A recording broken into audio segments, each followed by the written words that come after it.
Good morning, Alex and friends. I'm Grace. Today is Sunday, August 24th, 2025, and you're listening to Alex's News.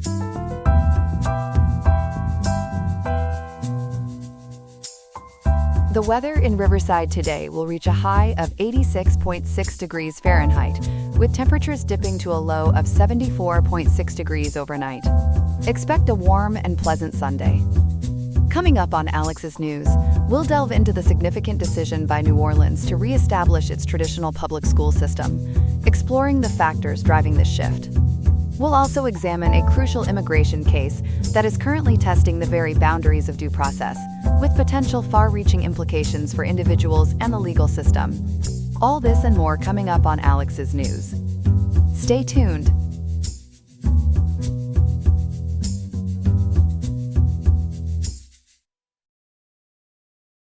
Good morning, everyone.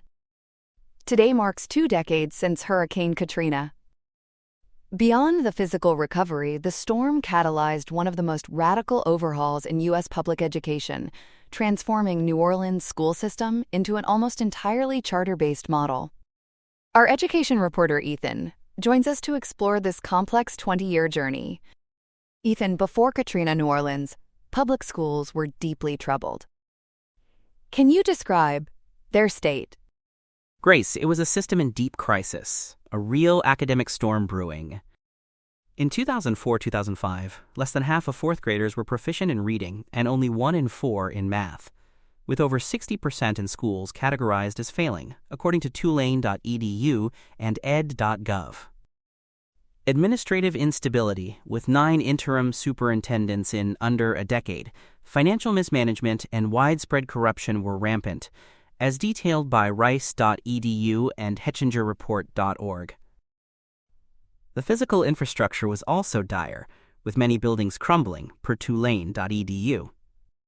A difficult starting point. How did Katrina then accelerate changes? Katrina was the tragic catalyst. It damaged 110 of 126 buildings, some submerged for days, WWLTV.com confirmed. Thousands, including 65,000 students, were displaced. Louisiana state officials, seeing an, quote, opportunity to transform, quote, swiftly moved. Act 35 in November 2005 allowed the state to control over 100 schools through the new Recovery School District, or RSD, as edweek.org reported. This included the controversial mass layoff of all 7,500 teachers, dissolving union contracts, according to the 74million.org. Critics, like Democracy Now!, viewed it as a deliberate move to dismantle the union. This led to New Orleans becoming the first and only all-charter school district. How did that dramatic shift happen? It was rapid, Grace. Between 2005 and 2014, charter schools exploded from 16% to over 90%, documented by the Education Research Alliance for New Orleans. This new model provided school operating autonomy and citywide school choice, per ABC News. Evidence suggests this overhaul was driven by a pre-existing agenda to dismantle public sector unions and implement a privatized model, rather than solely disaster recovery, as highlighted by Education Research Alliance-Anola.org and The Washington Post. What were the tangible outcomes of this experiment 2 decades later? Gains and costs? A mixed bag, Grace. Gains included dramatically improved student outcomes. Test scores, graduation rates, and college attendance all rose significantly. New Orleans students saw test scores increase by up to 16 percentile points, according to the Education Research Alliance for New Orleans. The district moved from the state's lowest performing to the middle. However, costs included a sharp decline in black educators, from 71% to under 50% by 2014, and eroded community trust, as hetchingerreport.org noted. Racial inequities also persisted. What about funding or demographics? Did they skew results? That's a key debate, Grace. New Orleans did receive significant federal recovery funds. While critics argue this funding, not just the charter model, largely drove gains, the Education Research Alliance for New Orleans rigorously controlled for demographic shifts. They concluded student demographics did not significantly change and asserted the school reforms themselves were the primary driver of improvements. Fascinating. Now, as of today, August 24th, 2025, New Orleans' system continues to evolve. What's the latest? There's a significant new twist, Grace. By summer 2018, charter schools returned to local oversight. But the biggest news, as WWLTV.com reported, is a deliberate reversal of the all-charter model. In February 2024, the board approved the Leah Chase School, marking the first time the district will directly operate a permanent school in 18 years, opening for the 2024-2025 school year. The superintendent plans for more direct-run schools, signaling a clear pivot. So they're charting a new course back towards district-run schools. Why this shift? Several factors, Grace. Primarily, addressing the lack of democratic accountability, as noted by WWNO.org. Direct-run schools allow the elected board full operational control and accountability to voters. Concerns about financial instability and oversight within the charter system, including alleged fraud, also play a role, as the Hetchinger report detailed. This move helps mitigate the, quote, churn, quote, of frequent charter school closures, offering stability and answering community demand for traditional neighborhood schools, as Route-50.com emphasized. Does any other U.S. city replicate this ambitious all-charter model? No other U.S. city has replicated it to this extent, Grace. Other districts have expanded charters but maintain a mix, as EducationNext.org highlights. A June 2025 report from Tulane University's Education Research Alliance issues a, quote, stark warning about replicability, quote, emphasizing New Orleans' unique post-Katrina circumstances might not be easily transferable. So it remains a one-of-a-kind case study. Ethan, thank you for that incredibly comprehensive and insightful look at New Orleans' 20-year journey. It's a reminder that profound change can emerge from devastation, and lessons are still unfolding. My pleasure, Grace. And that was story 1 of 2. We'll be right back after this break. Welcome back, everyone. We have quite a segment lined up for you. As our second story of the morning, we're diving deep into the Golden State, where it's truly impossible to determine the most important news story of the day. The official website for the state of California government itself recognizes this difficulty, citing the sheer volume, diversity, and complexity of issues constantly unfolding. From wildfires to intricate immigration policies and ongoing socioeconomic challenges, California's news cycle is always, well, on fire. Here to help us navigate this torrent of headlines is our national reporter, Chloe. Chloe, thanks for joining us. Glad to be here, Grace, and you're absolutely right. California is a land of endless stories. Let's start with what's literally on fire. The picket fire in Napa County continues to rage. What's the latest on that front? It truly is a hot topic, Grace. According to reporting from National Public Radio, or NPR, just yesterday, the picket fire ignited on Thursday afternoon and is tearing through California's famed wine country. As of today, August 24, it's 11% contained, having already consumed an alarming 6,531.4 acres. 11% containment with that much acreage sounds like a significant challenge. What are fire crews up against? Indeed, it's no picnic. Reports drawing from official sources like ca.gov, sacb.com, fresnob.com, and cbsnews.com indicate that crews are battling what they call, quote, slope-driven runs and short-range spotting, end quote. These are terms for when the fire advances rapidly uphill and throws embers ahead, starting new blazes. Despite this, they've managed to hold the fire within established control lines, even utilizing night-flying helicopters and drone operations for reconnaissance. The leadership, in fact, is drawing on experience from the 2020 glass fire suppression efforts. Are there still evacuation orders in place? Unfortunately, yes.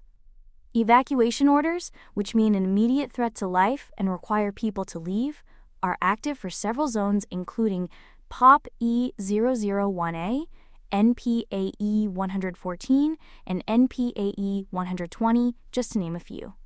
There are also evacuation warnings, which advise those who need more time or have pets or livestock to prepare to leave, for areas like NGE 001 and NPAE 121A. It sounds like residents are truly in the thick of it. And on a related note, I understand even wealth can't always buy protection from these environmental challenges. That's a poignant observation, Grace. The New York Times, reporting today, highlighted that residents of Calabasas, a very wealthy Los Angeles enclave, were unsuccessful in their attempts to prevent wildfire ash from being transported to their local landfill. It just goes to show that some challenges are truly universal, regardless of zip code. Shifting gears to a completely different but equally impactful realm, California often finds itself at the forefront of national immigration debates. What's been happening on that front? It's another complex issue, Grace. NPR reported yesterday that a judge had blocked the Trump administration's efforts to cut federal funding to Los Angeles and 30 other cities and counties with what are known as, quote, sanctuary policies, end quote. These policies generally limit cooperation with federal immigration enforcement, protecting immigrant communities. This ruling really underscores California's consistent engagement in legal battles to maintain its sanctuary status. And on a national level, there's a significant immigration case with implications at ECHO in California, involving Kilmar Abrego Garcia. What's his current situation? His case is certainly making waves. According to reports from FoxNews.com, CBSNews.com, TheGuardian.com, and LayTimes.com, Kilmar Abrego Garcia, originally from El Salvador, was released from federal custody on August 22nd. However, his legal and immigration future remains incredibly complex. He's facing a proposed deportation to Uganda and a pending criminal trial for human smuggling, to which he has pleaded not guilty. He's required to report to pretrial services in Maryland tomorrow, August 25th, which is just one day from now, and will wear an electronic monitoring device. Deportation to Uganda? When he's from El Salvador? That sounds highly unusual. It is, Grace. His legal team was informed by the Department of Homeland Security of the Trump administration's intent to deport him to Uganda just hours after his release. This move came after he declined a plea deal that would have seen him deported to Costa Rica if he pleaded guilty to human smuggling charges. His attorneys are vigorously contesting this, arguing to WashingtonPost.com and WadyUuSA9.com that the government's actions constitute a, quote, punitive use of the immigration system, end quote. So what's the legal basis for such a deportation? It stems from U.S. immigration law allowing for, quote, third country removals, end quote, when it's, quote, impracticable, inadvisable, or impossible, end quote, to return an individual to their country of origin. This strategy, according to CBSNews.com and TheGuardian.com, is part of the current administration's enforcement efforts. In June of this year, the U.S. Supreme Court permitted swift removals of migrants to third countries, effectively lifting some due process protections. A new directive in July even allowed expedited removals with as little as 6 hours. Notice. Human rights experts have voiced alarm that such policies could violate U.S. non-refoulement obligations, which prevent a country from deporting individuals to places where they face persecution. And has Uganda agreed to this? Yes, they have. Al-Jazeera.com and Amnesty.org.uk have detailed that Uganda and the United States concluded a, quote, temporary, end quote, agreement for Uganda to accept deportees under this third country deportation policy. Uganda specifically prefers individuals of African nationalities and excludes those with criminal records or unaccompanied minors. It's a highly contentious policy. This case also has a history of alleged due process violations, correct? Absolutely. In March of this year, he was mistakenly deported to a prison in El Salvador, despite a 2019 U.S. immigration judge's order granting him protection from deportation. The Trump administration acknowledged this as an, quote, administrative error, end quote, but continued to allege his affiliation with the Mississippi 13 gang, which Abrego Garcia and his family vehemently deny, as detailed by multiple news outlets. He was returned to the U.S. in June, only to be immediately detained on these new human smuggling charges. His lawyers have called them, quote, vindictive and politically motivated, end quote. What about the Mississippi 13 gang affiliation claims? Federal agencies, including DHS, have publicly accused him, citing a 2019, quote, validation, end quote, by the Prince George's County Police Gang Unit and assertions from a confidential source. However, in July, U.S. District Judge Waverly Crenshaw ruled that the government failed to provide, quote, any evidence, end quote, to warrant his detention based on gang affiliation, noting a lack of typical indicators like gang tattoos or admitted membership, according to USA9.com and StarTribune.com. Fascinating. And the human smuggling charges? Where do those come from? They stem from a November 2022 traffic stop in Tennessee, where he was pulled over for speeding with 9 passengers. A DHS report in April stated the circumstances, quote, reek of human trafficking, end quote, citing the presence of 8 other individuals on a reported 3-day journey from Texas to Maryland with no luggage.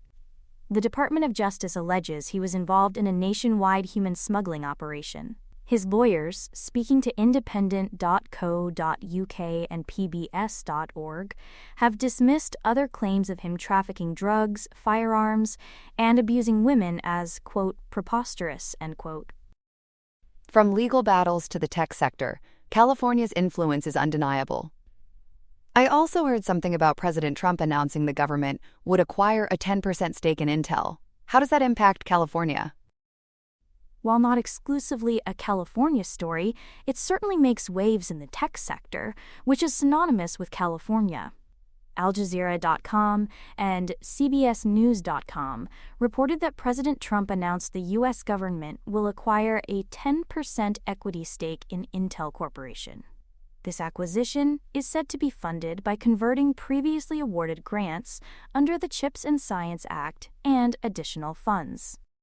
Converting grants into equity? That sounds like an unprecedented move. It truly is. Analysts from TheGuardian.com and WashingtonPost.com have raised, quote, legal issues, end quote, policy issues, end quote, regarding the statutory authority for reprogramming grants into equity, calling it an, quote, unprecedented, end quote, extraordinary intervention, end quote. The administration is proceeding by, quote, reinterpretation, end quote, or, quote, renegotiation, end quote, of existing grant terms, rather than new congressional authorization, aiming to align corporate success with national priorities, according to tomshardware.com and itif.org. It's a significant shift in how the government interacts with major corporations. Chloe, that was an incredibly comprehensive overview of some truly complex and multifaceted stories. It certainly makes a strong case for why it's so difficult to pinpoint one single most important story in California. Thank you for making these headlines so clear for us. My pleasure, Grace. We've been speaking with our national reporter, Chloe. We'll be right back after the break. Here are some other headlines. Turning to the Middle East, the conflict in Gaza enters its 688th day. Israeli Defense Forces tanks are reportedly advancing closer to Gaza City as the Gaza Health Ministry reports a tragic toll, with 281 deaths attributed to malnutrition and starvation. In nearby Turkey, pro-Palestinian demonstrators took to the water in Istanbul, hoping to make some waves with their protest against Israel. In Asia, North Korean leader Kim Jong-un has supervised the test firing of 2 new air defense missiles, launching new concerns after Pyongyang accused Seoul of escalating tensions at the border. Relations seem to be thawing, however, between India and China, with reports of warming ties in the midst of geopolitical shifts. And in a developing story out of Sri Lanka, former President Ranil Wickremesinghe has been hospitalized after being arrested on charges of using public funds for private travel. Meanwhile, Nepal is logging into the future, unveiling an ambitious new national policy focused on the development of artificial intelligence. In Europe, some unusual well-wishers, including President Trump, Pope Leo, and China's Xi Jinping, have congratulated Ukraine on its Independence Day, proving politics can make for strange bedfellows. And workers in Czechia are checking their pay stubs with a smile, as the government has announced plans to significantly increase the national minimum wage. Here in the States, it was a tragic day on the roads in the Northeast. A tour bus returning from Niagara Falls crashed on the New York State Thruway, claiming 5 lives. Authorities believe the driver became distracted, causing the bus to overturn. There were no signs of impairment or mechanical failure. In a separate and frightening incident in Pennsylvania, a bus carrying the Aliquippa Junior High School football team crashed, sending 21 of the 28 occupants to the hospital. We are wishing for a speedy recovery for everyone involved. Elsewhere in the nation, the heat is on in California's wine country, where a wildfire is burning, prompting evacuation orders. A community in Louisiana is also being evacuated following an explosion at a plant there. And the Pentagon is planning a deployment on the home front, with a military presence slated for Chicago to target crime and homelessness.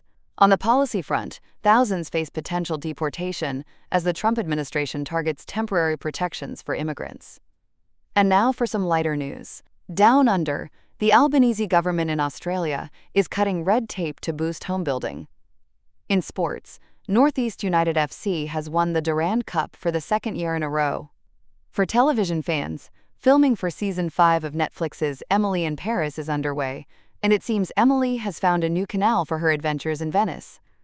And finally, a story that's short on legs but long on heart.